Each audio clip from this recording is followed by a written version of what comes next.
Molly, the mixologist here from Total Wine. I want to make a delicious, refreshing summer cocktail with you guys. We have done a few already. Now we're going to be making a mojito.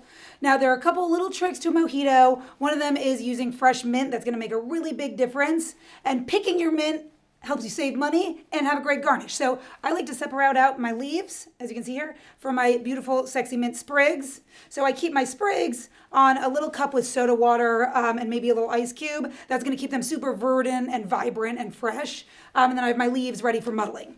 So we'll go ahead and get started. I'm using one of my favorite white rums here, Largo Bay Silver, but we're going to start, as always, with our cheapest ingredient first. So we're going to do an ounce of lime juice. Remember, you want to agitate your citrus first because it'll settle to the bottom otherwise.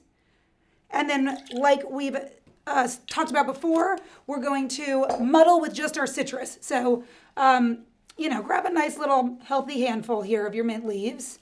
I like to give it a little smack that'll help release the odors a little bit, the nice nuances. And then we'll give it, remember, with its herbs, some nice gentle presses. And then we're going to let the ice, when we shake it, do the rest of the work. So not too aggressive, otherwise it's going to get too bitter. Then we'll do an ounce of our simple syrup. And there we go. And then 2 ounces of your white rum. Oop. Flip my jigger over there because I know I have 2 ounces all the way to the top on this side. And then remember, we're always going to add our ice to the glass last. So first, we're just going to add ice to our shaker tin, all the way to the top.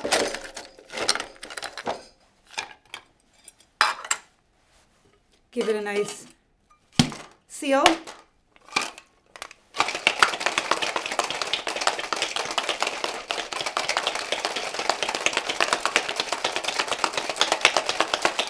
And then you can kind of hear right there how the ice started to crack. That's when you are ready to strain.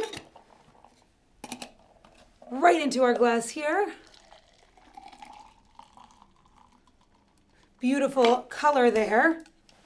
And then we will top with ice.